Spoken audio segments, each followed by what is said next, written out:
parce qu'au Likoud, il n'y a pas même un orientaliste. Il y en a 70 candidats et je suis le seul qui parle l'arabe et qui connaît la mentalité des peuples, nos voisins et aussi nos ennemis.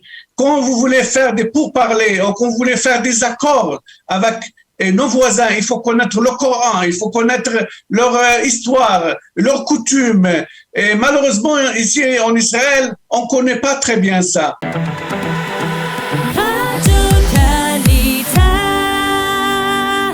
Nous avons le plaisir d'être en ligne avec Eddie Cohen. Eddie, bonjour, Boker Tov. Bonjour, Boker Tov. Alors, je rappelle à nos auditeurs que vous êtes orientaliste, que vous êtes un des commentateurs, on va dire, les plus célèbres dans le monde arabe pour défendre l'État d'Israël, en particulier dans les médias arabes, puisque vous êtes arabophone parfaitement. Vous êtes originaire du Liban, et le Liban est votre domaine de prédilection en matière dans votre profession d'orientaliste. Mais vous êtes également, et je le mentionne aussi, dans le contexte politique actuel, vous êtes candidat du Likoud à la prochaine Knesset, la 25e Knesset. Vous êtes candidat dans la liste électorale du Likoud pour les élections du 10 août prochain. Alors on va séparer cet entretien en deux. Le premier parce que on va reparler avec vous du Liban parce que c'est très intéressant de savoir ce qui se passe actuellement. Et puis dans la seconde partie, on va parler de votre engagement au Likoud et de votre volonté de figurer donc dans cette liste électorale du Likoud aux prochaines élections. Alors parlons d'abord du Liban. Je lisais une information ce matin qui disait que le médiateur américain Amos Hochstein serait de retour dès aujourd'hui au Liban, à Beyrouth, pour poursuivre les négociations entre Israël et le Liban avec une chance, un optimisme, on va dire restreint, on va dire optimisme prudent, de conclure un accord dans ce round de négociations sur le fameux tracé de la frontière maritime entre Israël et le Liban. Pour nos auditeurs qui ne le savent pas, il faudrait revenir et expliquer quel est le litige entre les deux. En effet, ça fait quelques mois.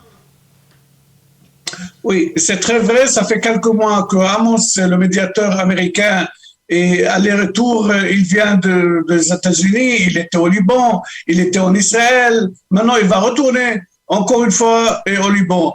Et malheureusement, on n'a pas beaucoup d'informations sur ces pourparlers. C'est très discret. On n'a même pas des photos. Ça fait des mois que des officiers de Tsahal rencontrent et pendant des heures, pendant une journée, des officiers libanais et avec les UNIFIL et avec les Américains à Rosh Hanika.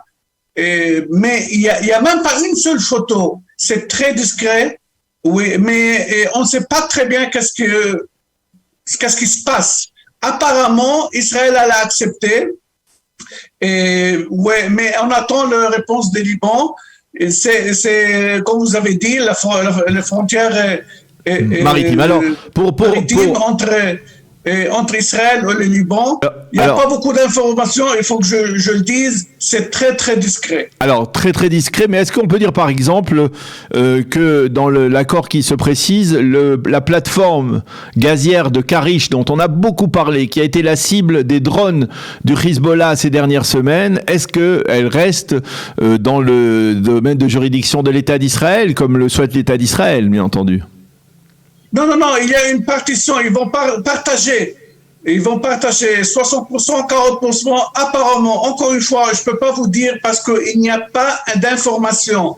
Personne a obtenu un document ou une information concernant c'est pour parler. Donc, je ne peux pas vous le dire. Alors, mais j'ai entendu que 60% Israël, 40% le Liban. Mais celui qui m'inquiète le plus, c'est les cibles. Comment Nasrallah a pu envoyer 4 drones ces 2 semaines à Karish et Israël n'a pas répondu.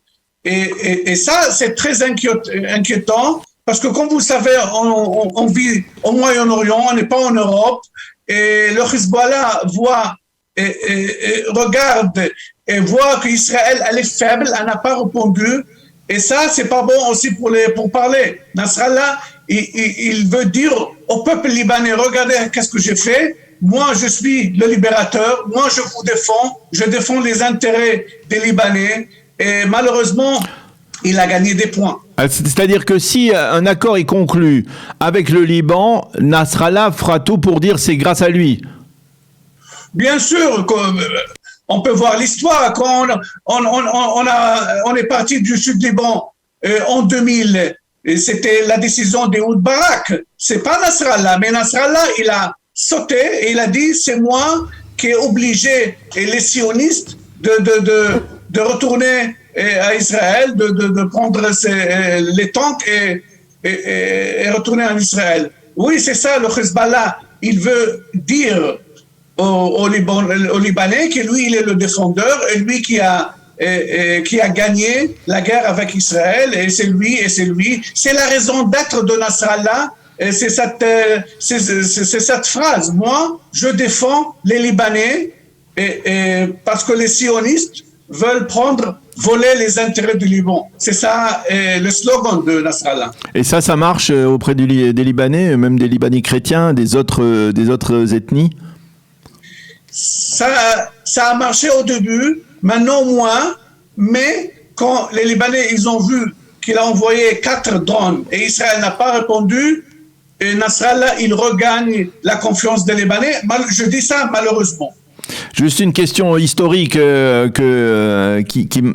peut sauter aux yeux. On a commémoré il y a quelques semaines, au début du mois de juin, les 40e anniversaire de l'opération Paix en Galilée. C'était le début de la première guerre du Liban. Et on voit maintenant que depuis la fin du mois de juin, eh bien, le Hezbollah célèbre son 40e anniversaire. Ça veut dire que finalement, à l'époque déjà, les Israéliens ont chassé un terrorisme, celui de l'OLP, mais ils ont récupéré en échange un terrorisme peut-être encore plus virulent, celui des chiites du Hezbollah? Non, pas seulement ça, malheureusement. Au Liban, en 82, comme vous savez, je suis né au Liban, j'avais 10 ans, j'ai vu les tanks israéliens rentrer au Liban. On a vu que Arafat, le chef de PLO, on l'a chassé à Tunisie. Mais en 93, le même État, Israël, qui a chassé Arafat du Liban, il est rentré, elle lui a fait rentrer en 93 Oslo au Liban. Et pas seulement Arafat, oui, c'est très vrai. Nasrallah, il est devenu très fort ces dernières années. Les quarantaines de Hezbollah, c'est symbolique. Les Libanais détestent Nasrallah, détestent Hezbollah. Et ils savent très bien que leurs problèmes, la majorité des problèmes des Libanais viennent à cause de cette organisation. Et les chrétiens surtout, ils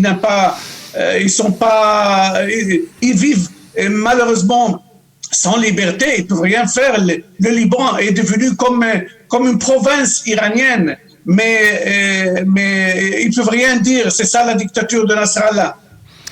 Alors, on va passer, c'est très intéressant, on aurait eu envie de discuter avec vous encore longtemps de ce qui se passe au Liban, mais on va, comme nous l'avons dit, parler un peu de votre autre casquette, si l'on peut dire, la casquette plus politique, et celle qui vous a poussé à vous présenter dans la liste électorale du Likoud aux prochaines élections. Alors justement, pourquoi Heidi avoir décidé de rentrer dans la vie politique et de vous engager dans le Likoud?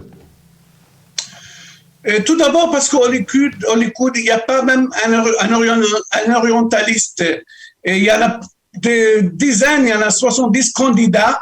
Et je suis le seul qui parle l'arabe et qui connaît la mentalité de peuples, nos voisins et aussi nos ennemis. Et on a fait plusieurs fautes. Israël a commis plusieurs fautes ces dernières années parce qu'on ne connaît pas très bien la mentalité. Quand vous voulez faire des pourparlers ou quand vous voulez faire des accords avec nos voisins, il faut connaître le Coran, il faut connaître leur histoire, leurs coutumes. Et malheureusement, ici en Israël, on ne connaît pas très bien ça. Et j'ai décidé de me présenter parce que je veux servir mon État. Je suis, comme la majorité des Français, je suis sioniste, je suis de droite et je suis aussi, et je voudrais aussi aider les francophones en Israël. Vous savez, les Français en Israël et les francophones, ils sont pas très bien soutenus au Knesset. Et si vous faites une comparaison entre les Russes et la communauté russe et la communauté française, il y en a 500 000 Français de l'Europe et encore 500 000 au plus des francophones du Maroc ou de l'Afrique. Il y a 1 million, plus qu'1 million de francophones. Ils n'ont pas une télévision, ils n'ont rien. Et je suis prêt à être leur voix dans la Knesset et j'espère que j'arriverai au Knesset parce que malheureusement, ils n'ont pas une voix absolue au Knesset.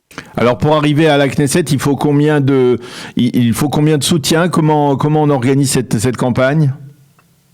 C'est les primaires de Likoud. Chaque personne qui appartient au parti, il peut voter le 10 août. Et il faut regarder mon nom, Eddie Cohen, numéro 138.